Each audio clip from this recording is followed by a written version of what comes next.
Capítulo 26.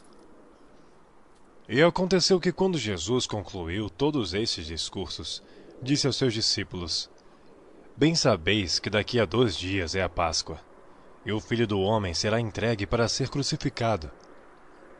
Depois, os príncipes dos sacerdotes e os escribas e os anciãos do povo reuniram-se na sala do sumo sacerdote, o qual se chamava Caifás. E consultaram-se mutuamente para prenderem Jesus com dolo e o matarem. Mas diziam: não durante a festa, para que não haja alvoroço entre o povo. E estando Jesus em Betânia, em casa de Simão o leproso, aproximou-se dele uma mulher com um vaso de alabastro, com unguento de grande valor, e derramou-lhe sobre a cabeça quando ele estava assentado à mesa. E os seus discípulos, vendo isto, indignaram-se, dizendo: por que é este desperdício? Pois este unguento podia vender-se por grande preço e dar-se o dinheiro aos pobres.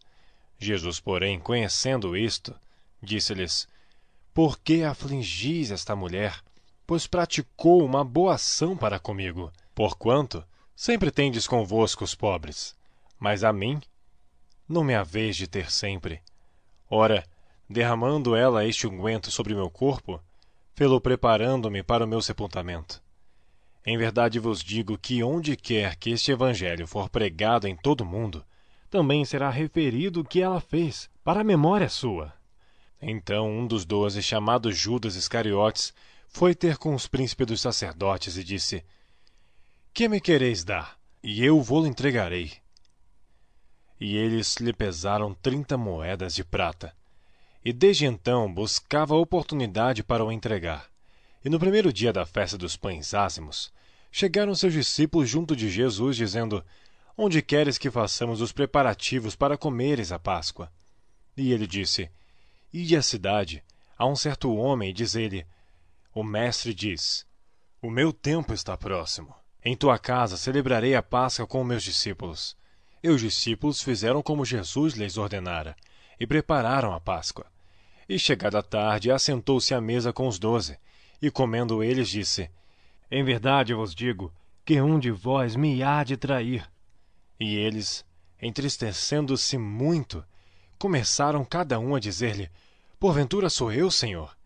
E ele respondendo disse: o que põe comigo a mão no prato, esse me há de trair.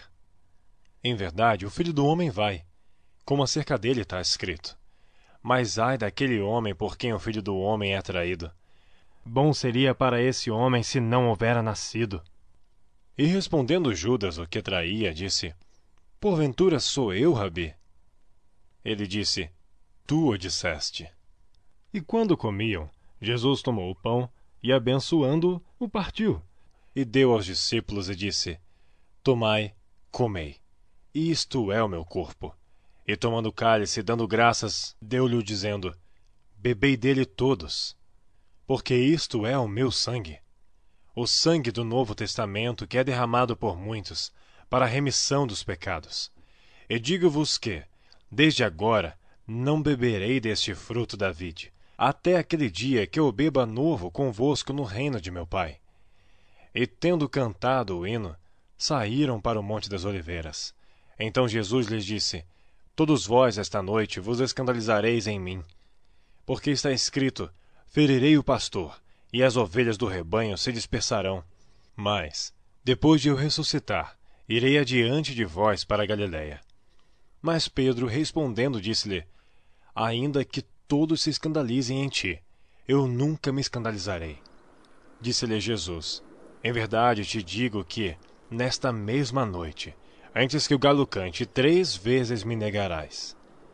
Disse-lhe Pedro: ainda que me seja mister morrer contigo, não te negarei. E todos os discípulos disseram o mesmo. Então chegou Jesus com eles a um lugar chamado Getsemane, e disse a seus discípulos: assentai-vos aqui, enquanto vou além orar. E levando consigo Pedro e os 2 filhos de Zebedeu, começou a entristecer-se e a angustiar-se muito. Então lhes disse: a minha alma está cheia de tristeza até a morte. Ficai aqui e velai comigo. Indo um pouco mais adiante, prostrou-se sobre seu rosto, orando e dizendo: meu Pai, Se é possível, passa de mim este cálice. Todavia, não seja como eu quero, mas como tu queres. E voltando para os seus discípulos, achou-os adormecidos, e disse a Pedro: Então nem uma hora pudeste velar comigo? Vigiai e orai, para que não entreis em tentação. Na verdade, o espírito está pronto, mas a carne é fraca. E indo segunda vez orou, dizendo: Pai meu, se este cálice não pode passar de mim, sem eu o beber, faça-se a tua vontade. E voltando, achou-os outra vez adormecidos, porque os seus olhos estavam pesados, e deixando-os de novo, foi orar pela terceira vez, dizendo as mesmas palavras. Então chegou junto dos seus discípulos e disse-lhes: Dormi agora, e repousai. Eis que é chegada a hora, e o Filho do Homem será entregue nas mãos dos pecadores. Levantai-vos, partamos. Eis que é chegado o que me trai. E estando ele ainda a falar, eis que chegou Judas, um dos 12, e com ele grande multidão com espadas e varapaus, enviada pelos príncipes dos sacerdotes e pelos anciãos do povo. E o que traía tinha-lhes dado um sinal, dizendo: O que o beijar é esse, prendei-o. E logo aproximando-se de Jesus, disse: Eu te saúdo, Rabi, e beijou-o. Jesus, porém, lhe disse: Amigo, a que vieste? Então, aproximando-se, eles lançaram mão de Jesus e o prenderam.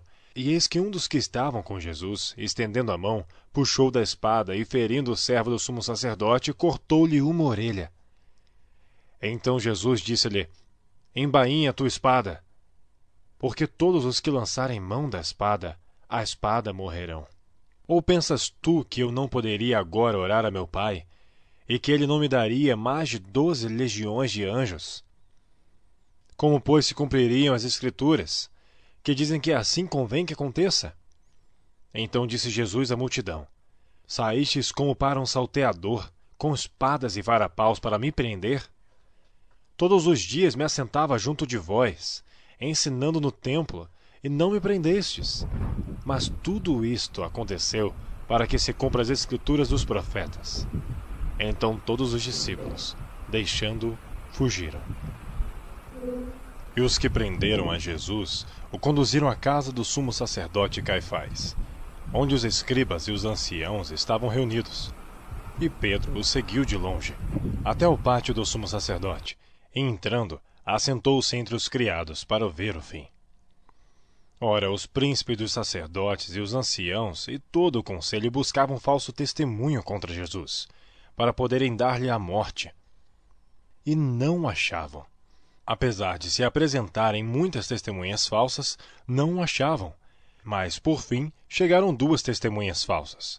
E disseram: Este disse: Eu posso derrubar o templo de Deus e reedificá-lo em 3 dias.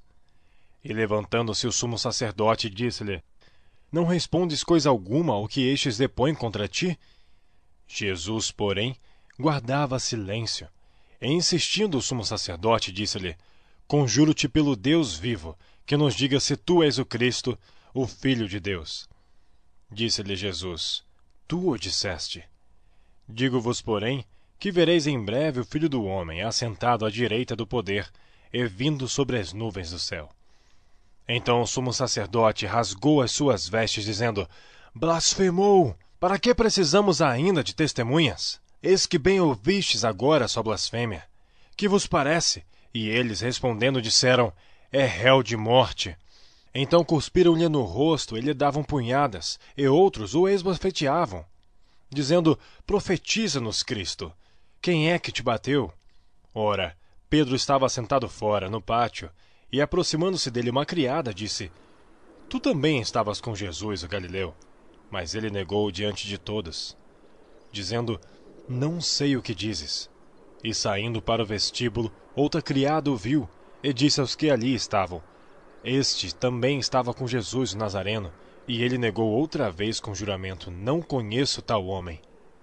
E daí a pouco, aproximando-se os que ali estavam, disseram a Pedro: Verdadeiramente também tu és deles, pois a tua fala te denuncia. Então começou ele a praguejar e a jurar, dizendo: Não conheço esse homem. E imediatamente o galo cantou. E lembrou-se Pedro das palavras de Jesus que lhe dissera: Antes que o galo cante, 3 vezes me negarás. E saindo dali, chorou amargamente.